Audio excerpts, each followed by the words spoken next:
I think one of the biggest things we always hear is, the parents are afraid, right? And I remember when I started, I was afraid. Can I actually do this?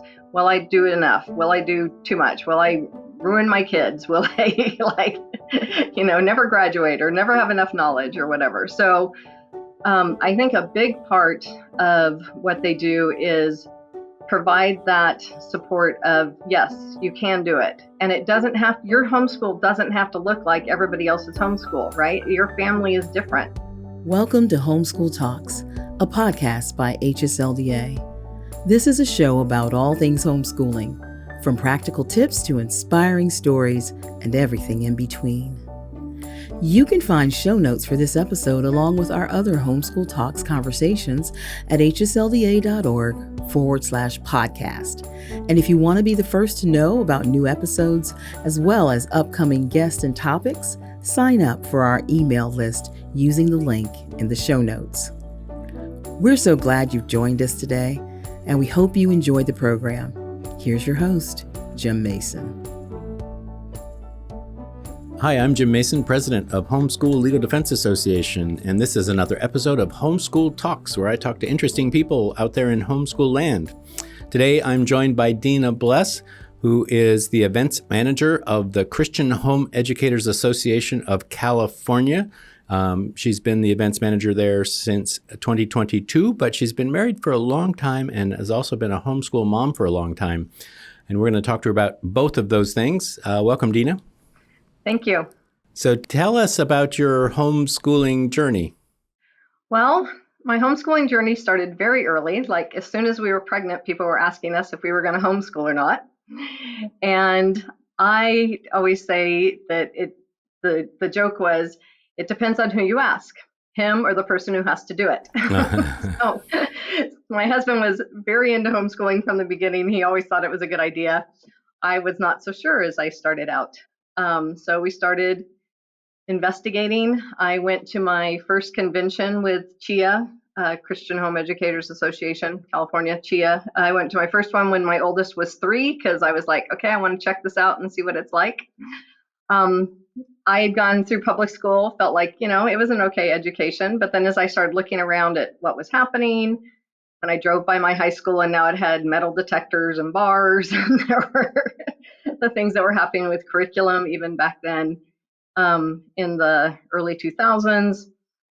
We started looking, so I was like, okay, we'll try this and kind of see what happens. And then as we went along, just realized it really was the right fit for our family. God was calling us to us. And so I homeschooled both my girls all the way through. And that was it. You started homeschooling and then you homeschooled them all the way through and nothing happened in between? Well, there were lots of ups and downs, obviously. But yeah, I mean, they were 2.5 years apart, so about 2 years in grade level. So we got to do a lot of classes together. We separated some of them out. They both went off to college. They had multiple offers and multiple scholarships. So that does work because I know a lot of people are always concerned about that. And it allowed our family to do a lot of things that we wouldn't have been able to otherwise, and allowed my daughters to really explore a lot of their interests. They had a lot of things that they were interested in, and so they were able to explore and develop a lot of those through community things, through church, through 4-H, a lot of different venues that we got to try many different things, and they got to really explore who God created them to be and develop those. What kind of homeschool were you? We were pretty relaxed. We were eclectic. I just pulled different curriculums from different places, what I felt would work for them. And sometimes, like, they learned math differently. So in high school, one of them used one curriculum and the other used a different one. I tried to do as much as we could together. I tried to do as much hands-on and active things as we could with doing field trips or doing classes with other families, that sort of thing. I was the homeschool mom, though. Always felt like I was never doing enough. I was, always behind, which I think we just always feel. But they were just involved in so many things and developing so many different interests and abilities that it worked really well. Along the way, were you mentioned you were involved with other homeschooling families. What was that like for you? We did a couple of different things. We had a couple of classes where we just did with like one or two families. Actually, for government, we did Mike Ferris's video series with another family. So between the two families, we had like 5 or 6 kids, and we'd watch the videos and talk about it and go through the discussion. And then we also did not grass history on our own, government on our own during the week. And we got together like once a week. We also had a time we belonged to kind of a co-op situation where different parents would teach different classes. I taught the theater class. And so that was more of lots of different families coming together. There were different families, different backgrounds, and coming together to take classes. And it was much more organized with a lot more families. So we had a wide gamut of what we did. You mentioned earlier that your husband was really excited about homeschooling from the outset when the kids were even preschool age, and you were a little bit more skeptical. Did that change over time, or how did that evolve? Yeah, it definitely changed over time. So as I got into it, as I got the support from like Chia, and I know almost every state has a state organization that has lots of support like that, from HSLDA, having the support and the kind of the backing for that, just studying, going to conventions, watching webinars, getting all that information. It just, we got more into it as we understood. And so by the time, I think we were probably only in like the middle elementary years, it was kind of like, okay, this is what we're doing. We know that this is what we're doing. Now, of course, I work for Chia, and I do all sorts of things of just promoting private home education because I think it's an amazing opportunity and allows you so much more freedom as a family. Well, how did you find your way into kind of a leadership role? With Chia specifically, I actually started as a volunteer. So at the convention, I would volunteer doing monitoring sessions, being a host for the sessions type thing. I eventually actually became the lead volunteer, the volunteer coordinator for when they had the conference in the Bay Area. And then as my younger one was getting ready to graduate, I was looking really critically at what was I doing and what did I want to keep doing, right? Because a lot of things I had done for them, I'd done them because they were involved in it. And so I was doing it to help make it happen, for my kids and other kids. So then as my last one's graduating, I was really trying to figure out, where do I want to go? What do I really care about still? What do I want to stick with? So there were some things that I dropped and no longer were involved in at that point. But homeschooling was something that I still really felt strongly about, and I really liked being involved in that world. So there was a PSP that I had belonged to. That's a private school satellite program, and it's a way that you can privately homeschool in California, but somebody else takes care of the paperwork for you.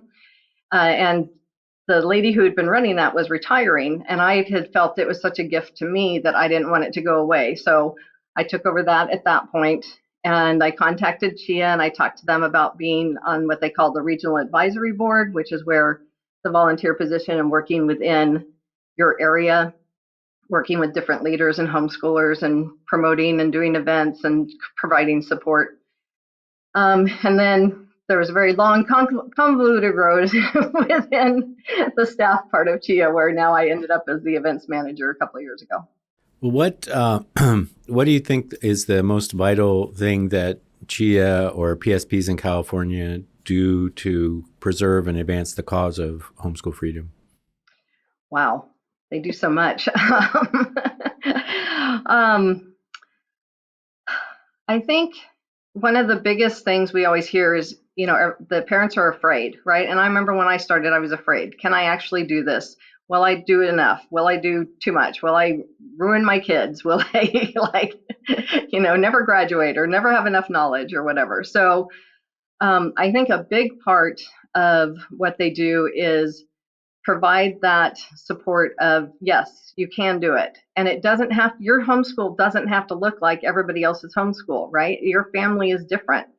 Your schedule may be different because you want to make sure that the kids have time with dad. And so your daily schedule or weekly schedule can look different. And having somebody help you through that, going, okay, no, that's okay. You can do it this way or you can do it that way, and understand the options.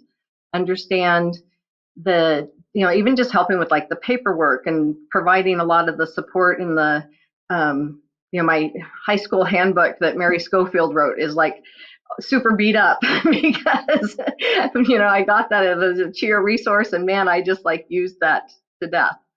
So I think all of those things, just providing the knowledge, the support, the encouragement, helps you know that you can do it and how to make it work best for your family. Did you have a mentor as a homeschool mom?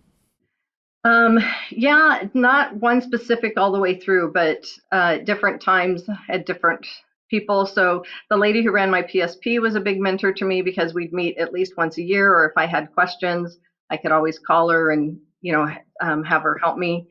Going to the conventions with Chia, I was always talking to other moms, talking to the speakers, getting information, and some of them we'd keep in contact and, follow up on things. So I was always drawing from a lot of different people. What kind of events do you manage as the events manager for Chia?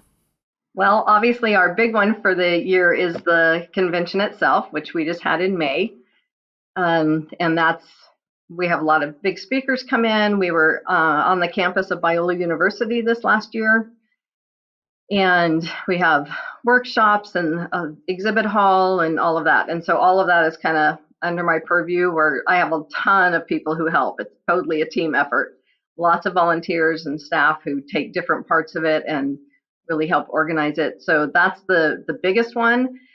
We also have webinars throughout the year that I help with, like getting speakers and that sort of thing. We have leadership conferences. We have one that goes with the convention, and then we also have a couple other throughout the year. Last year we did a really fun one, which was our whistle stop tour. That was with Andrew Pudwad last year, and we're looking at if we might be able to do that with somebody else again this year. We did 6 cities in 5 days. So, California is a huge state. It's hard. What's the climate for homeschooling in California these days? So a lot of people out here go through the charter system, which is the public school system.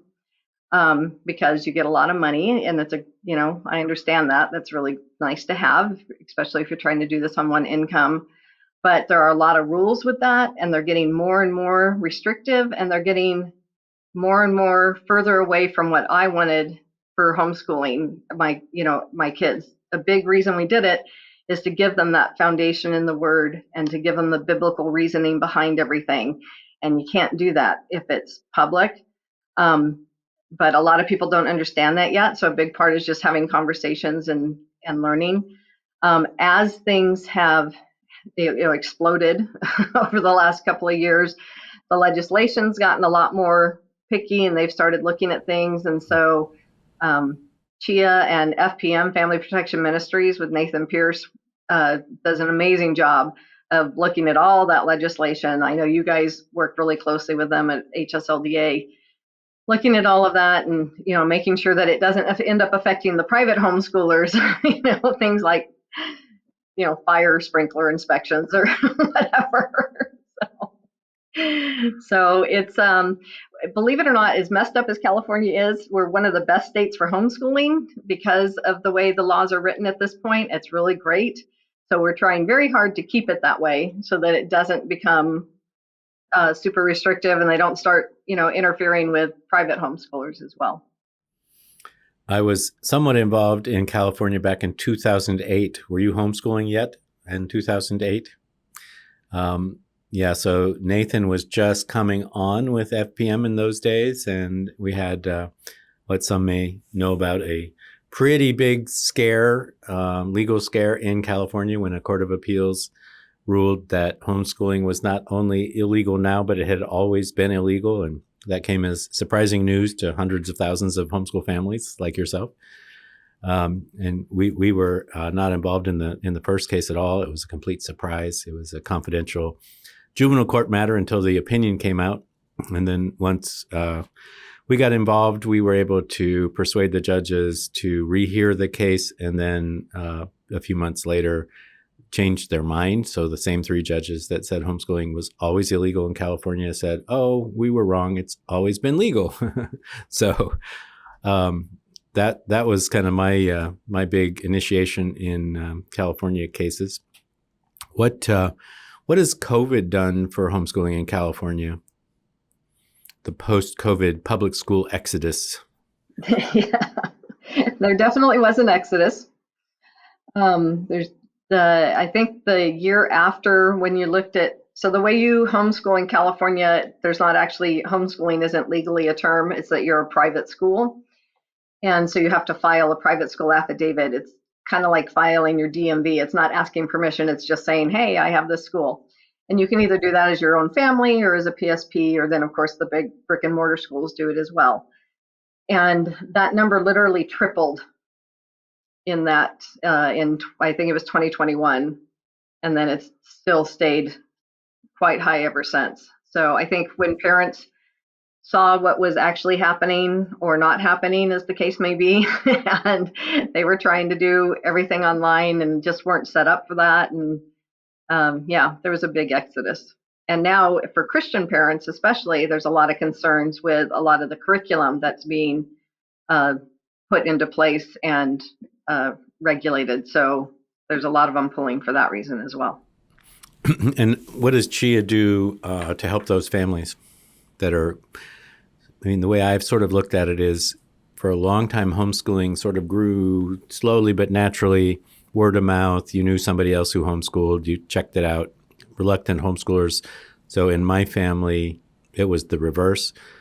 Debbie, my wife, was totally sold out before we even had kids, and I was the more reluctant, skeptical person, and then I became sold out.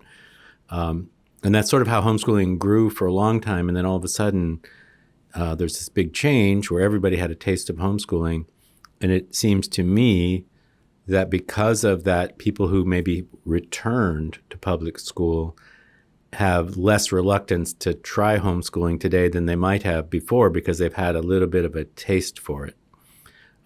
So does Chia have any particular sort of outreach to bring those people into the private homeschooling world? So we do several things at our different events. We've also had what we call in the neighborhoods in different cities throughout the state. And then of course the convention, and we always have workshops at convention, and most of the time those are all free, where we have specific workshops that, what's it mean to homeschool in California? How does that work? What do you do? During COVID itself, we had a lot of stuff online, many seminars, webinars, many conferences online, from everything from how to homeschool to special needs. So we've done a lot of that as well. And then, of course, just always we have our homeschool manual that really walks you through exactly how to do it, and just lots of different resources in that way to help with all of that transitioning.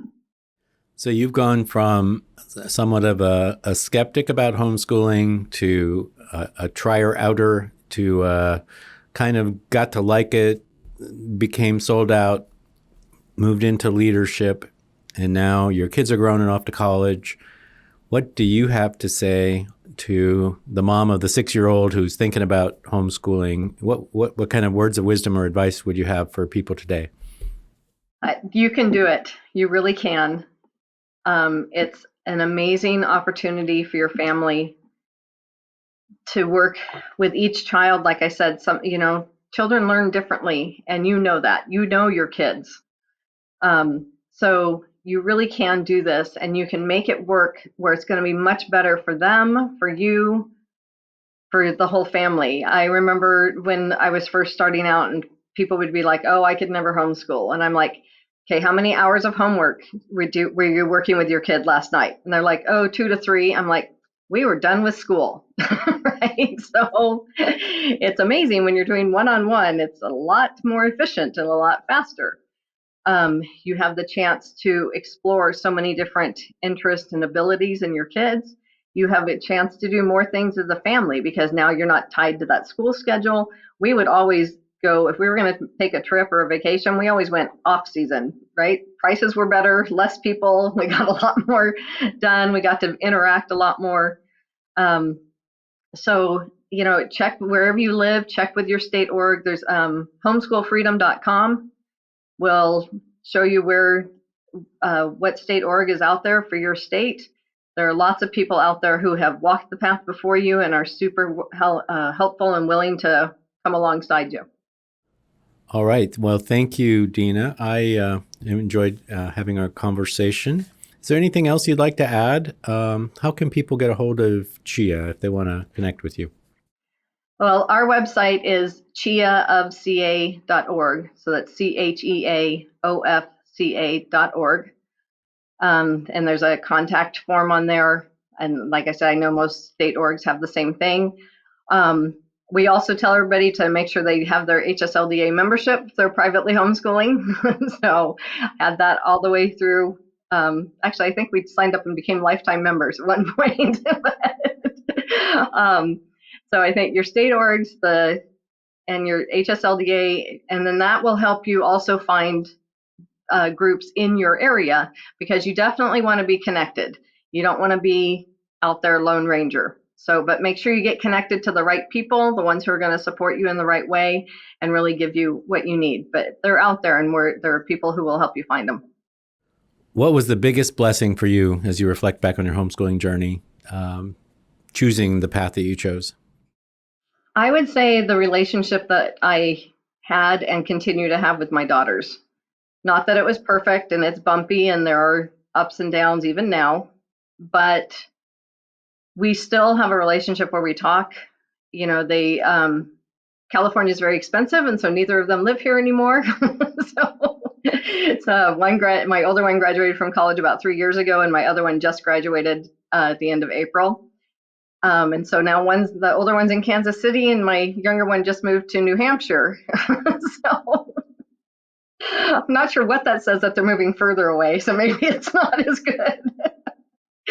But we Skype regularly, we talk regularly, we text regularly. You know, we have a much better relationship than I think we would have had if they had been for hours off somewhere else, instead of us growing together, discussing things as they came up, working through the conflicts and the issues. That's the answer that Debbie and I always give as well, that the relationship that we have with our kids, and it's not just that, the relationship our kids have with each other. We have 7 children. They're all grown up now. And I would say, you know, just like you, there's conflicts and ups and downs and all of that, but there's really very little doubt ever that we're all on it. We're all on the team Mason. You know, it's like whatever's going on, whoever's struggling, who's ever having joyful events, you know, we're always all kind of right there. It's a, you know, that's a really important side benefit for the choice we made to homeschool. I think that, you know, the kids all got educated and all that, but just that loving relationship that, you know, means a lot to Debbie and I. So I agree with you. Well, so if you want to get a hold of Dena or the Christian Home Educators Association of California, we'll put a link to their website in our show notes. And thank you so much, Dena, for joining us. And thank you, everyone, for listening. If you've enjoyed this episode, please share it with your friends. And if you would like to get upcoming podcast episodes delivered right to your inbox, sign up for the Homeschool Talks email list. Subscribers will receive exclusive content and will be able to submit questions to address on future podcasts. And if you're not a member of HSLDA yet, we would love to have you, and you can find out how to join and what that means at homeschooltalks.com/join. So thanks again to my guest, Dena Bless of Chia. Today's episode is made possible by HSLDA's Generation Joshua program. Do you have a student who wants to make a difference in our nation? Generation Joshua empowers teens to make the most of their citizenship through local clubs, immersive simulations, online courses, and real-life campaign experiences. For more information, visit generationjoshua.org. That's generationjoshua.org. Thanks for listening to this episode of Homeschool Talks. If you've enjoyed this conversation, will you do us a favor by sharing it with a friend or leaving us a review on Apple Podcasts? As a reminder, You can find show notes for this episode along with our other Homeschool Talks conversations at hslda.org/podcast. And if you want to be the first to know about new episodes, as well as upcoming guests and topics, you can sign up for our email list using the link in the show notes. That's all for now. We hope you enjoyed this program, and we'll see you next time.